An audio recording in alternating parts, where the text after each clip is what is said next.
Tá bom, nós vamos começar então com uma oração, uma prece. E eu peço que, enquanto estiver sendo apresentada a palestra, os materiais, que você ore individualmente por você e por mim. A gente vai pedir a Deus ouvidos para ouvir e olhos para ver e um coração para receber a verdade. E podemos esperar muito do que Deus tem para nos revelar agora, nesses dias. Eu estou assim com grandes expectativas de sair assim reavivado, restaurado, com ânimo para enfrentar de novo o mundo, né? Vamos orar então? Como estamos mesmo? Cringe, você dirigir? Vamos orar. Nosso Pai, nosso Deus, louvado seja o Teu nome. Estamos muito felizes por esta oportunidade que temos de estar num lugar tão lindo, numa situação tão proveitosa, tão apropriada. E queremos mais uma vez pedir a promessa do Teu Santo Espírito. Que ao falar daquilo que o Senhor nos deixou, o Senhor possa também conduzir, guiar a nossa mente para a compreensão e também colocar em prática e viver isso para a honra e glória do Teu nome. Amém. Oramos em favor do Uriel, que vai expor a mensagem, em nome de Jesus. Amém.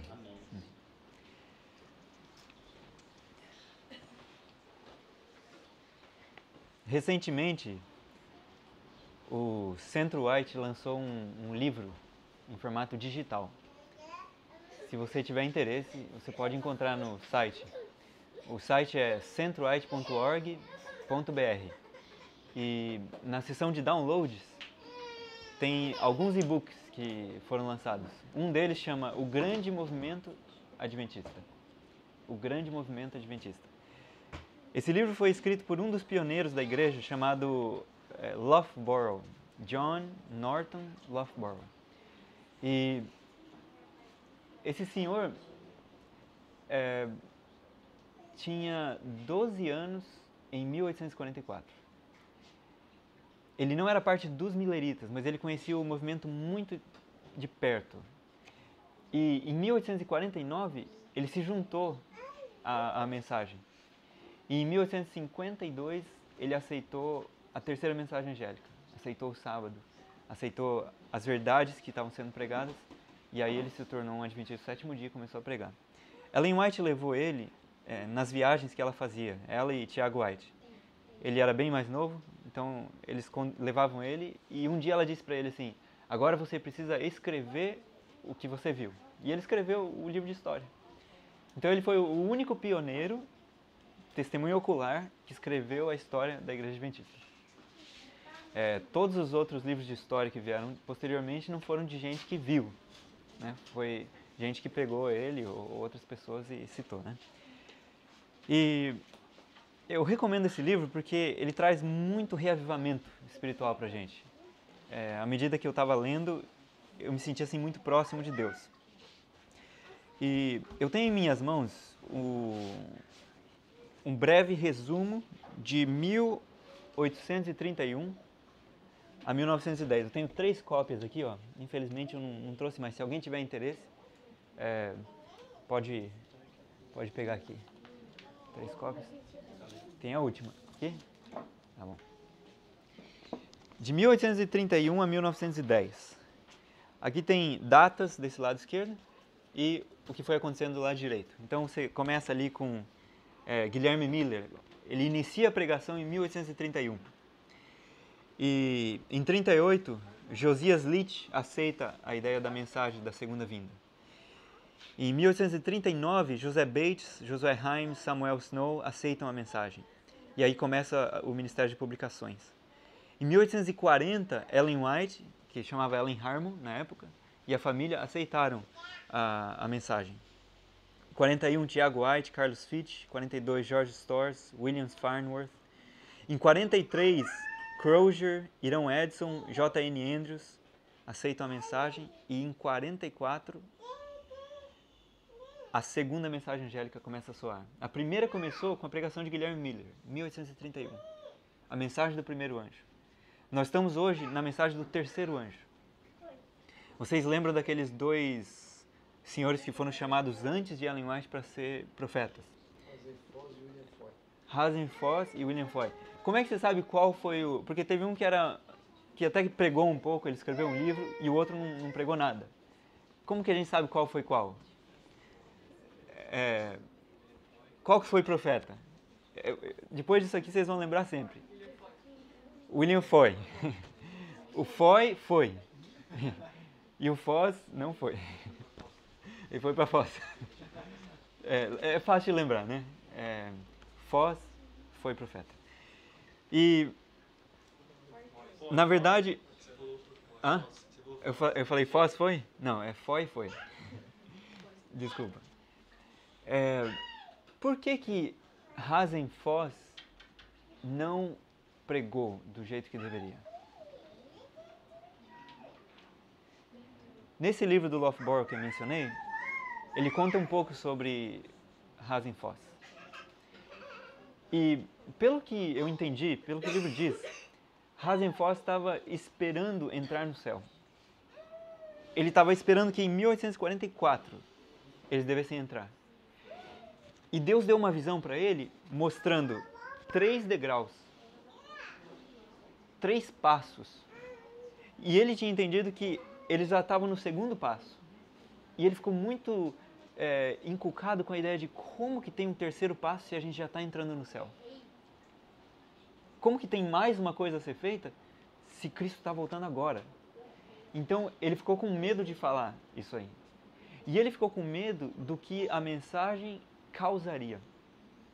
Ele pensou assim, a mensagem vai trazer reprovação a mim, ela vai me humilhar e eu tenho medo.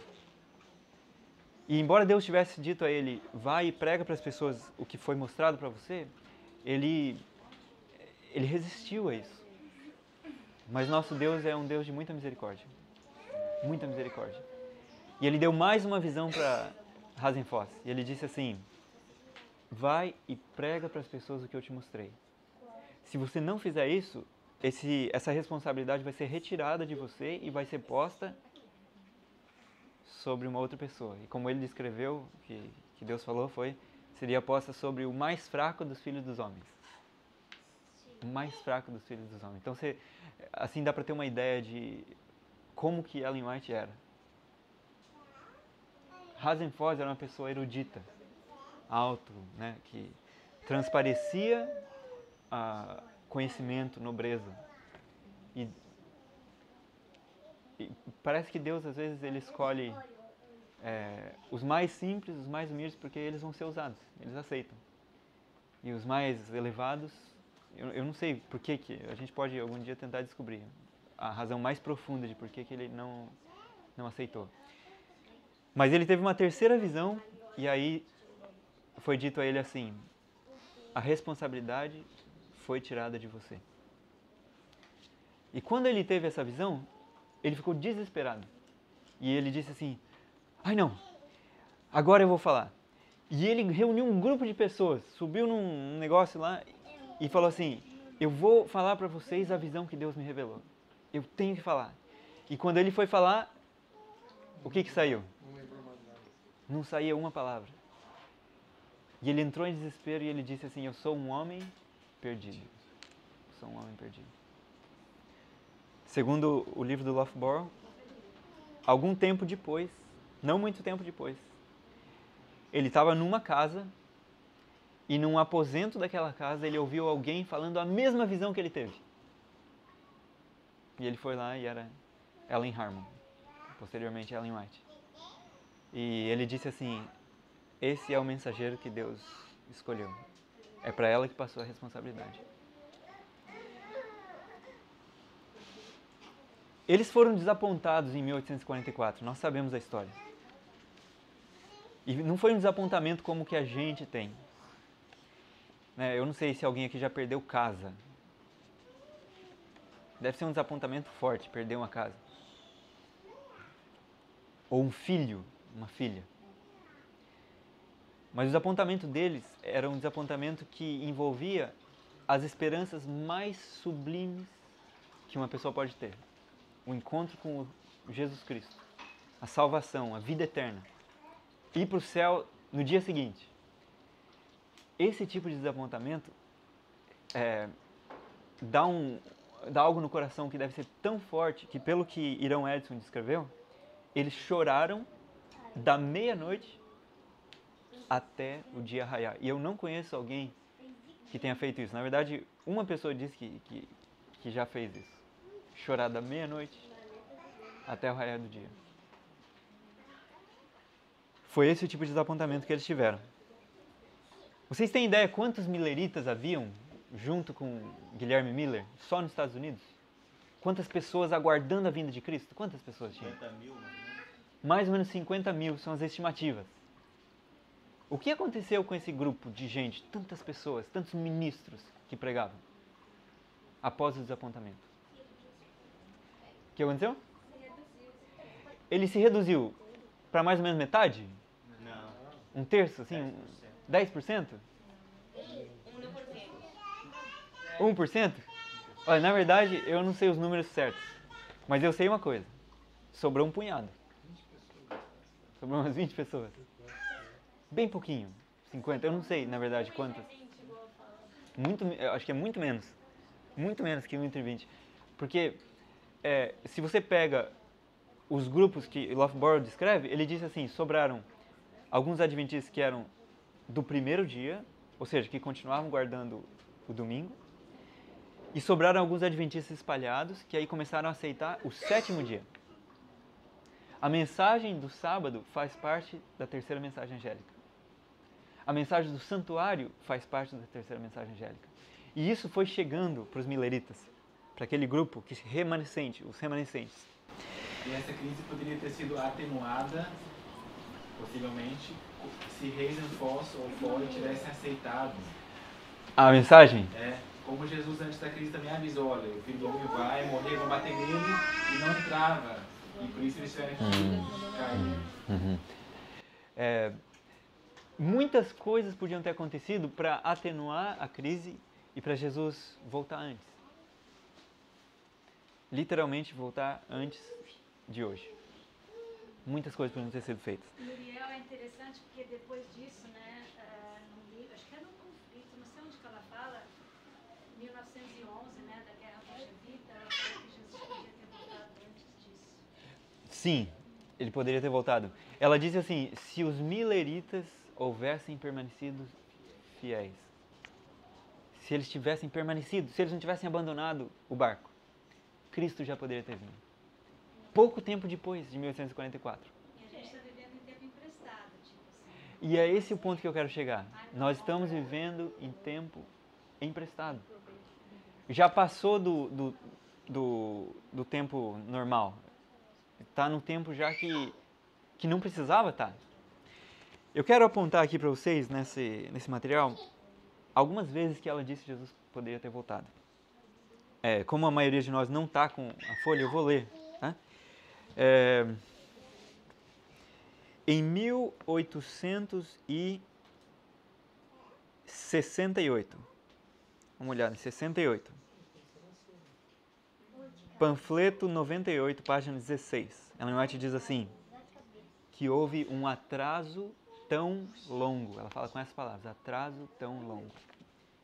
Se em 1868 já havia tido um atraso tão longo, a gente imagina hoje. Em 68 Cristo já poderia ter voltado, ou seja, o atraso já existia. E eu pergunto para você, atraso na parte de quem? Sinceramente. Eu convido você a refletir um pouco sobre isso. Porque é comum a gente, pelo menos, ter a ideia de olhar para cima e falar, por que o Senhor está demorando? É comum a gente pensar assim. Mas, irmãos, eu vou ler um trecho para não ficar só nas nossas palavras. Eu vou ler um trecho que eu acho que vai dar uma ideia para a gente de em quem está a responsabilidade do atraso. Tá?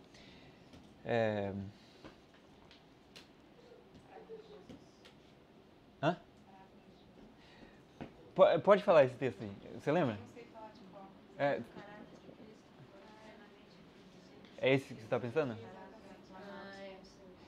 Ó, esse aí eu não ia citar ele, mas é um excelente texto. Quando o caráter de Cristo for perfeitamente revelado em seus, reproduzido em seus filhos. Essa é a parte final. Eles, Antes ela está falando. é? Pode falar. É?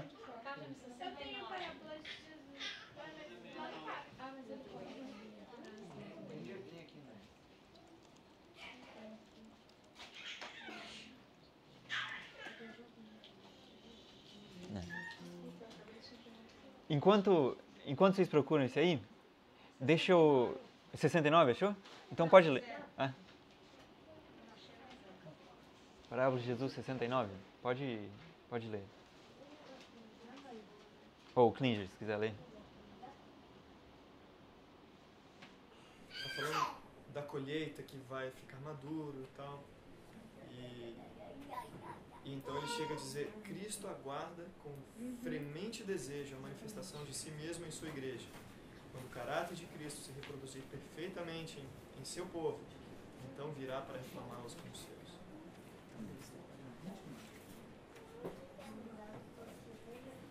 Então, Cristo está o quê? Aguardando. E ele está aguardando com fremente desejo.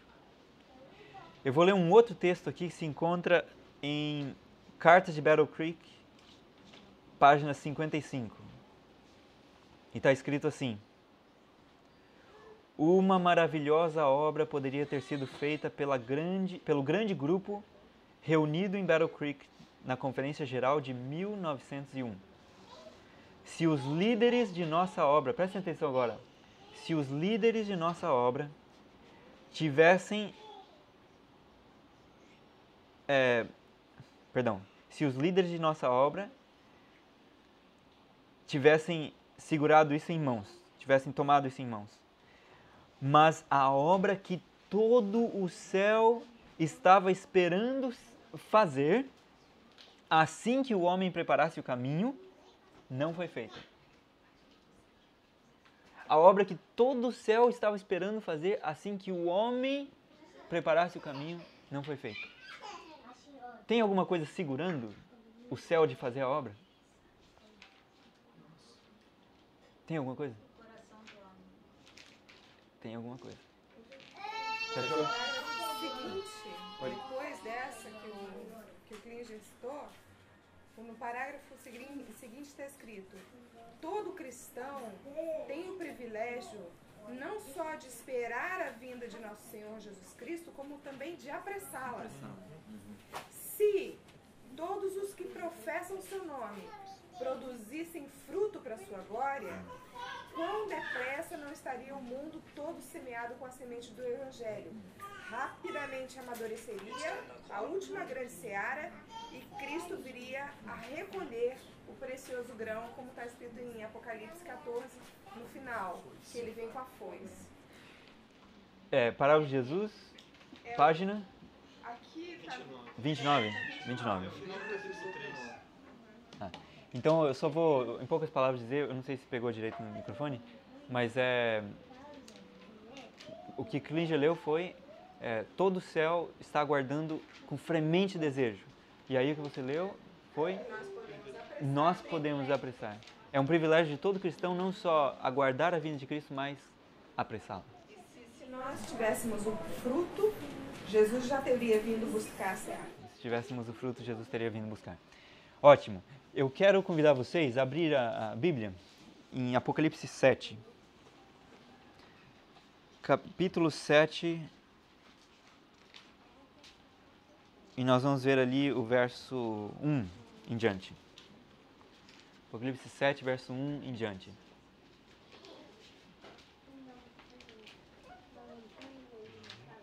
Está escrito assim: depois disto, vi 4 anjos em pé nos 4 cantos da terra, conservando seguros os 4 ventos da terra, para que nenhum vento soprasse sobre a terra, nem sobre o mar, nem sobre árvore alguma.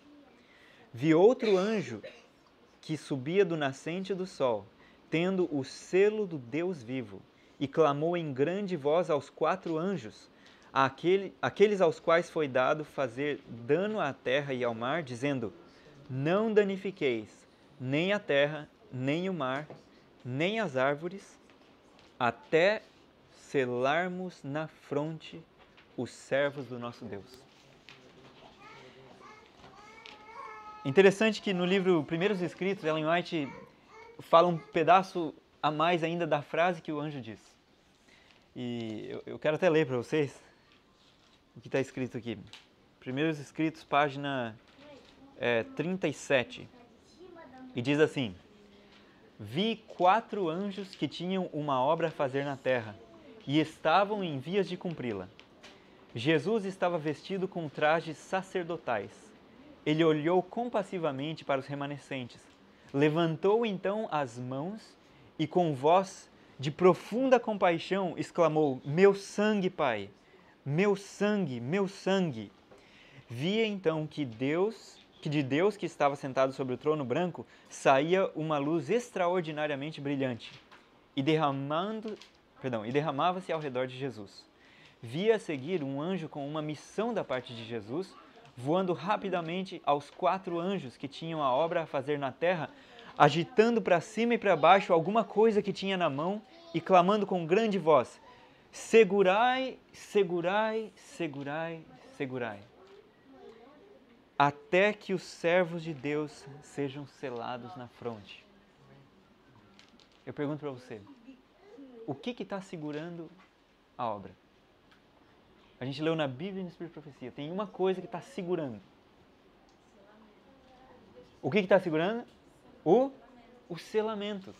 Não o selamento, a gente de ser selado. Sim, o ato de selar, o completar o número. A condição do homem para ser selado. Sim.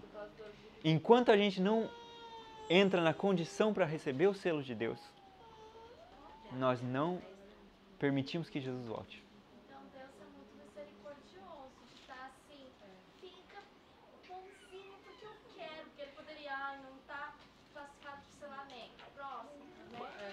Você viu? Agora entende melhor o que ele leu. Cristo aguarda com fremente expectativa. Ele está assim, ó, quem que vai aceitar? Quem que vai seguir? Quem que vai ser selado? Quem quer ser selado? Desculpe o paralelo, mas supera, não tem nem palavras, aquela torcida de um jogo de futebol. Sim. É a de Jesus por nós. Sim. Né? É aquela frenética, assim, aquela... Vai, vamos, vai. Né? E todo o céu aguardando para fazer isso. Todo o céu. Só esperando o homem cooperar. E sabe qual é o problema? É eu e você. Esse é o problema. A solução é Cristo. E o homem tem que cooperar com Deus. Cooperar nessa obra de selamento. Nós estamos aguardando então o quê? O que o céu aguarda? O selamento. Vocês já viram aquele trecho que diz assim, que o homem foi criado para completar o número dos anjos que caíram? Quem já viu isso aí? Já viu? O tanto de anjos que caíram precisa ser completado, vai ser completado com o homem. Você entende por que tem um número? Isso é 144. 144 mil são os vivos, mais todos os que... Ou seja, todos os salvos é o que vão completar esse número. E agora, o que eu gostaria de continuar é passando mais para o fim. A gente já viu a parte dos mileritas. Cristo não voltou.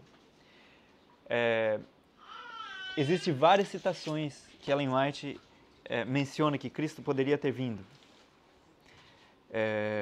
Em 1886, ela disse assim que uma mensagem estaria começando que iluminará a terra com a sua glória. Isso é 1886, antes de Minneapolis. Essa mensagem ia iluminar a terra com sua glória. E aí, quando chegou em Minneapolis, ela identificou essa mensagem. Deus mostrou para ela, é isso aqui. Isso é o começo do alto clamor. Ou seja, em 92 ela disse, o alto clamor já começou na revelação da justiça de Cristo. Em 88, Minneapolis. E ela diz que as primeiras gotas da chuva serôdia já estavam caindo, presente, já estão caindo. Amém. Ou seja, isso lá naquela época. E aí a grande questão é, aonde está então o derramamento com poder da chuva serôdia? E obviamente a gente ainda não recebeu isso. Ainda está para vir, porque quando vier, vai vir com 10 vezes o poder do Pentecoste. É dito isso também, sabia? 10 vezes o poder do Pentecoste. Então, se no Pentecoste milagres, maravilhas e tudo foi realizado, milhares de pessoas se convertiam em um dia, vai ser com 10 vezes esse poder. Então, assim como o mundo vai estar com muito poder, 3 espíritos imundos unidos, Deus vai estar derramando com torrentes de poder, como um dilúvio, a chuva serôdia. E quem estiver preparado vai receber e vai pregar com poder.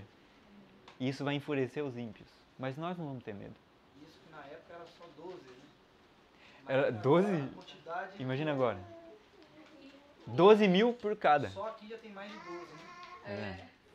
Ela faz também um paralelo, ela linka, ela une esse com a primitive godliness, né, que é a semelhança do caráter de Jesus, como tinha o povo primitivo, primitiva piedade.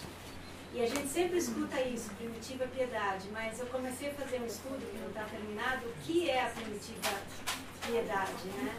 E é interessante também saber os caracteres, o que ela quis dizer com isso, para que ajude a identificar o povo de Deus, o povo selado, o povo final, que vai ter aquele caráter de Jesus.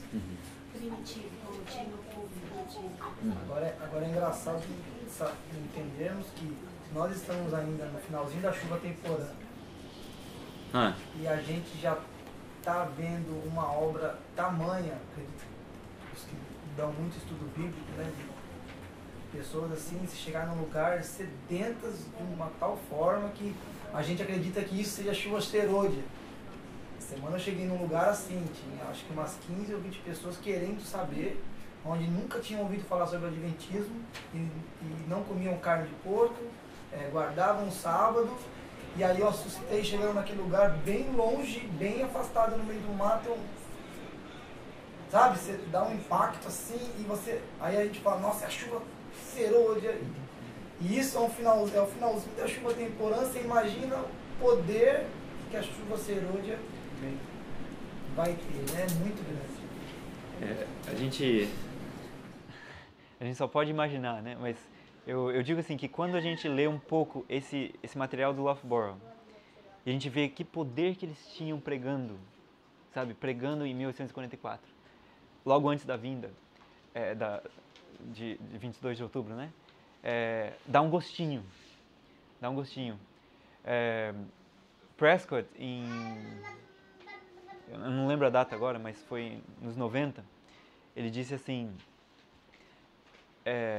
quantos de vocês lembram, foi 90 ou 1901, uma coisa assim, quantos de vocês lembram a época quando um hino cantado no Espírito levava uma congregação inteira às lágrimas? Quantos de vocês lembram essa época? Isso é Prescott falando, ele estava relembrando o passado. 13 anos depois. 13 anos depois, né?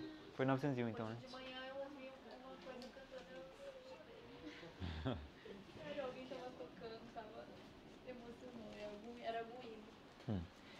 Em 1893 ela diz assim: se cada vigia nos muros de Sião houvesse dado à trombeta um sonido certo, o mundo já poderia ter ouvido a mensagem de advertência. 94. Se o povo de Deus houvesse cumprido a obra que lhe foi designada, segundo ordenada por Deus, o mundo inteiro teria sido advertido, Jesus teria vindo. Então, dá para ver que não foi algo esporádico que ela falou uma vez, ela falou várias vezes. E agora Cristo está, então, aguardando. Eu queria, nesses últimos 3 minutos, compartilhar com vocês só um breve pensamento sobre os 144 mil. Que é algo assim que a gente fala pouco, mas poderia falar mais. O Espírito Profecia diz assim, nós devemos lutar com todas as nossas forças para fazer parte dos 144 mil. Então, apesar de ter, como você distorcer o que ele é, o que esse grupo é, ou entrar em controvérsias que não tem uma relevância prática, nós não devemos deixar de falar deles só por causa disso. A gente deve focar no tema prático, né? Então, obrigado, eu ganhei mais 2 minutos aí. Então, 5 minutos total. Bom, quantos já se perguntaram por que Davi, tendo agido do jeito que agiu, vai ser salvo? Ou por que Lutero, vamos pegar Lutero, que está mais próximo de nós, não guardava o sábado, por que ele vai ser salvo? E a gente diz, é lógico, é por causa da luz, ele não tinha luz e tal. Mas ele fez um dos que pregavam sobre o sábado ir embora da cidade dele. Né? Miller, ouviu sobre o sábado. Rejeitou, mas tem um anjo guardando a sepultura dele, vai ser salvo. Então, qual que é o critério? Como que a gente sabe que é possível, então, que no futuro ele guarde o sábado, ele aceite? Porque nós temos a orientação de Deus dizendo que ele vai ser salvo, né? Então eu queria dar aqui umas pequenas pinceladas no material que eu tenho visto, de um autor chamado Dave Fiedler. Ele prega na GYC também, você conhece, né? Conhece ele? O Clint conhece também. Ele diz assim, ó, vamos supor que Jesus chega e diz assim, eu quero levar o Uriel para o céu. Ele chega para Gabriel e fala, vou levar o Uriel para o céu. Aí Gabriel olha para Jesus e fala, Jesus, a gente precisa conversar. Espera aí, eu conheço o Uriel. Ele tem o mesmo problema de Lúcifer, que era nosso amigo. E além disso, ele ainda faz todas essas coisas. Jesus, vai ser perigoso trazer ele para cá. E é um argumento válido. É um argumento que eu e você faríamos também. Se todos nós estivéssemos no céu e não fôssemos caídos, a gente ia ter a mesma objeção. Por quê? Porque Lúcifer nunca tinha pecado e caiu. Qual a chance dele pecar? É menor do que alguém que já pecou e pecar de novo. Entendeu? Ou seja, tem muito mais chance da gente pecar do que Lúcifer pecar. E ele caiu. Então, é muito preocupante para os seres celestiais como que pecadores vão viver para sempre, vão receber a vida eterna. Deus, através da igreja, Ele quer revelar para o mundo e para o universo celestial que vai ser seguro levar pessoas para o céu. Ele quer provar para todos que não vai ter perigo, que o pecado nunca mais vai se levantar. A gente tem isso na Escritura, não se levantará por segunda vez a angústia. Mas, e a parte prática? E o vamos ver? Né? Eles podem aceitar pela fé, mas Deus vai dar um teste. E o que eu gostaria de compartilhar com vocês é 2 textos que Dave Fiedler leu. E eu acho que foi muito apropriado, assim, muito interessante. Tá? Então, o primeiro tem que ver com o contexto. Eu vou dar o contexto e depois eu leio o texto. Os 144 mil, eles vão servir um propósito especial. É um grupo diferente dos outros grupos. Eles vão atravessar o tempo de angústia vivos, sem intercessor, sem pecar. E a gente se pergunta, mas como que é isso? Vamos deixar de lado um pouquinho essa ideia de como. Vamos entender o significado. O que isso vai representar?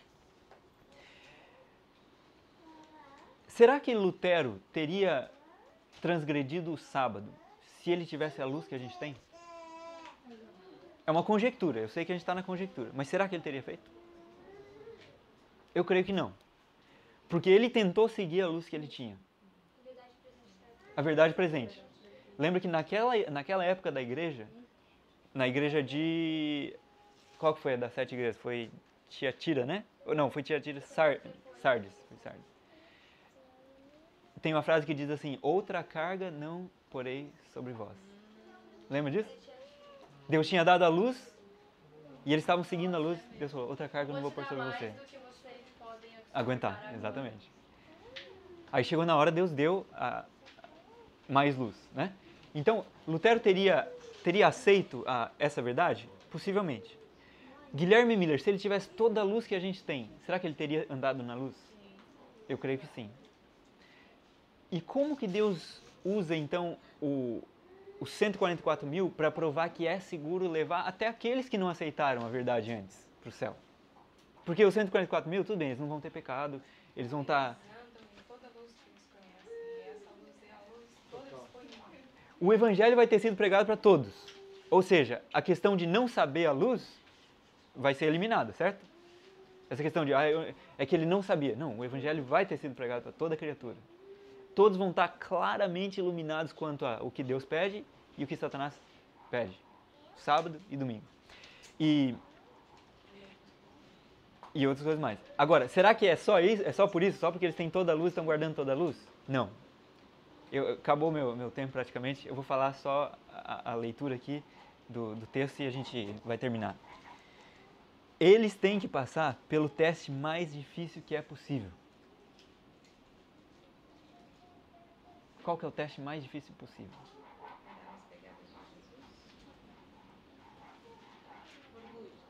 Qual que é o teste mais difícil possível para uma criatura que está seguindo a Deus em fé?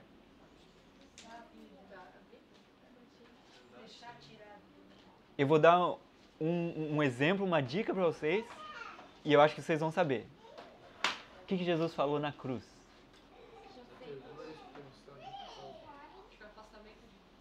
O que parecia que Deus tinha feito com ele? Parecia... Pai, por que me abandonaste? Então, Jesus disse assim, Pai, por que me abandonaste? Lembra disso? Por que me abandonaste? Para ele, o teste mais difícil não era tomar chicotada, nem ver as pessoas caçoando. Mas o que deu o desespero nele foi, Pai, por que me abandonaste? E agora vem a pergunta, ele permaneceu fiel? Sim. O que ele diz logo depois de Pai, por que me abandonaste? Em tuas mãos entrego o meu espírito. Mesmo sabendo, ele sabia que Deus abandonou, mas ele não tinha abandonado, mas parecia. Tinha separado, né, a glória. Deus tinha que se esconder por causa do pecado. Mesmo assim ele diz, mesmo assim, em tuas mãos entrego o meu espírito. Isso é fé. Isso é fé. No final da visão de Ellen White, do caminho estreito, eles estão segurando na corda do abismo, um abismo entre eles. Corda que não se vê, E aí eles, o marido de Ellen White pula, sem saber que humanamente possível a força de um pulo humano alcançar o outro lado. Ele segura na corda e ele fala assim, tá firme. Aí eles se agarram na corda e vão sem pisar no chão. Igual o Pedro que ver aonde a corda está amarrada. Eles não viam também o topo dela.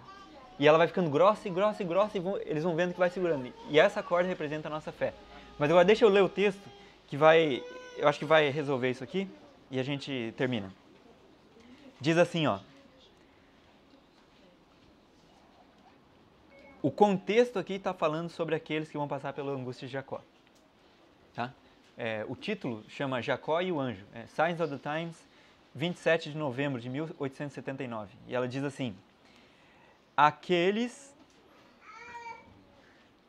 que vivem nos últimos dias precisam passar por uma experiência semelhante àquela de Jacó.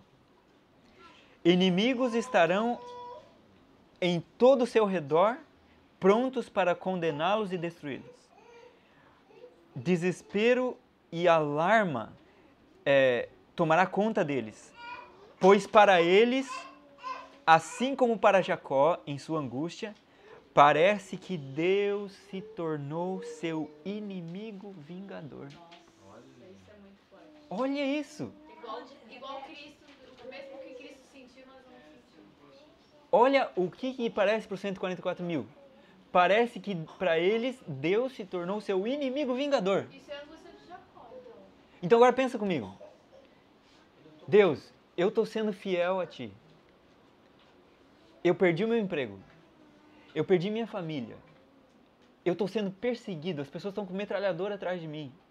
E agora o Senhor se volta contra mim também. Eu estou sendo fiel a Ti. É por isso que eu estou fazendo. É o Avenger que fala. Avenging enemy. Inimigo vingador. E para eles, olha que teste. Você imagina esse teste? Pensa nesse teste. A gente reclama nas coisas que acontecem no dia a dia. Furou o pneu, ai Senhor, por que o Senhor deixou? Bateu o paralama do carro, ai Senhor, por quê? Ou alguém falou alguma coisa que não Mas com Deus a gente fala, por que o Senhor deixou acontecer isso? Às vezes uma morte terrível. Senhor, mas o Senhor podia ter impedido. Agora, e quando todo mundo estiver contra nós? E parecer que até o próprio defensor nosso também está contra nós. Aí, os outros mundos vão estar com o olho desse tamanho olhando. Será que eles vão ser fiéis? Ela fala que a intuição da nossa indignidade, enquanto pecadores, vai ser exatamente isso. Aquela sensação, eu sou um pecador, eu não posso estar na presença de um Deus santo. Mas Deus está ali, Deus te perdoa, mas você se sente como se não tivesse. Eles vão estar desesperados. Mas olha que teste. Eles vão falar assim, mesmo que Deus me abandone, mesmo que Ele me destrua, a gente vai falar igual Jó, ainda que Ele me mate, eu nele confiarei. Até no Espírito de Profecia uma ilustração assim, justamente nessa fase final assim, em que é a iminente volta de Jesus e a face de todos se empalidece. Sim. Dos ímpios virão trevas, mas de todos os preparados, digamos, se empalidece. Justamente nesse momento. Mas logo brilham, porque eles passam essa prova. Na vinda de Cristo, Jesus vai estar vindo e eles vão dizer assim, quem poderá subsistir? Quem será capaz de permanecer em pé perante Cristo? Vai haver um silêncio, os anjos vão parar de tocar, de repente Jesus fala, minha graça te basta. E aí a gente canta. Mas, eu li aquela frase, para eles vai parecer que Deus se tornou inimigo, vingador. Eles passam por esse teste fiéis, eles não desistem. Tem alguma coisa mais difícil que isso? Mas então, Ariel, porque antes de chegar essa hora, eles tiveram aquela experiência de Abraão, fé contra a fé, né? Sim. Mata o teu único filho, mas ele sabia que Jesus podia ressuscitar. Então é fé contra a fé, uma vez, outra vez, que foi acumulando até chegar nesse auge. Sim. Né? Nesse clímax. Ela fala, né, da parede vermelha, né? Outros passaram por aqui, né? Eles estavam no caminho. E aqueles que não estavam acostumados com a amargura ficaram para trás, porque as provações da terra eles não suportavam. E aí você percebe por que os outros mundos vão ficar satisfeitos. Por que Gabriel vai ficar satisfeito? Ele vai ficar satisfeito, ele vai falar, não, Senhor, o Senhor sabe identificar o que é fé. O Senhor sabe identificar quem tem fé. Se eles passaram por esse teste, eu vou estar tranquilo com Guilherme Miller entrando aqui mesmo sem saber o salmo. Eu acho que o Senhor sabe que ele era fiel, que ele tinha fé, então eu aceito a tua opinião, ele vai vir e vai ser fiel. O Lutero, mesma coisa. Ou seja, os 144 mil, presta atenção nisso, eles vão, entre aspas, validar o porquê outras pessoas que não guardaram toda a verdade entraram no céu. Eles vão ser a prova evidente de que Deus sabe identificar quem é fiel. Para ler Hebreus 11, 39 e 40 é exatamente isso. Por que nós vamos aperfeiçoar os heróis da fé? Vai completar, né? Como é que nós vamos, uma coisa superior está guardada a nosso respeito. O que é superior a nosso respeito? Mais luz. E vamos aperfeiçoar, sem nós eles não serão aperfeiçoados. Por que eles não serão aperfeiçoados sem nós? Porque eles não tiveram toda a luz. E agora nós, vivendo toda a luz, a plenitude da luz, dessa forma como você explicou, nós estamos validando a fé daqueles que não passaram por isso. Porque eles foram mais fortes que nós, e tiveram o mesmo tipo de caráter. Então nós sendo mais fracos, Nossa, no tempo mais difícil. mais difícil, por maior razão, Os dois últimos versos de Hebreus. eles teriam sido fiéis no nosso tempo também. Ou seja, a causa deles foi aperfeiçoada. Exatamente. É o Hebreus 11, 39 e 40, né? Diz assim, e todos estes, tendo tido testemunho pela fé, não alcançaram a promessa, provendo Deus alguma coisa melhor a nosso respeito, para que eles, sem nós, não fossem aperfeiçoados. Tem a queda da ressurreição também, né? Segundo Tessalonicenses, que nós antes deles não vamos para o céu, não é? Isso é Primeiro a Tessalonicenses transformação do corpo, né? Então, mas acho que vai junto aí também, porque eles estão esperando. Todos aguardando, ou seja, todos estão aguardando o selamento. O céu, os homens, todos aguardando. As almas debaixo do altar, clamando. E aí o fim Deus diz assim, Deus fala com sua voz de sua santa habitação, o cativeiro do seu povo é mudado, e com vozes doces e calmas eles dizem um para o outro. E adivinha o que eles dizem um para o outro? Eles estavam pensando, Deus é nosso inimigo, mas vamos ser fiel, não importa, ainda que Ele me mate. Sabe o que eles dizem? Quando Deus pronuncia a sua voz? Adivinha o que eles dizem? Olha a primeira frase que sai da boca deles. Deus é nosso amigo. Olha o que eles dizem. Deus é nosso amigo. Parece até uma surpresa. Porque parecia que ele era o inimigo vingador. Mas quando ele pronuncia sua voz lá do céu, eles entendem, Deus é nosso amigo e Ele vai nos defender dos nossos inimigos. E aí os ímpios que entram no desespero. É uma mudança que acontece. Tá?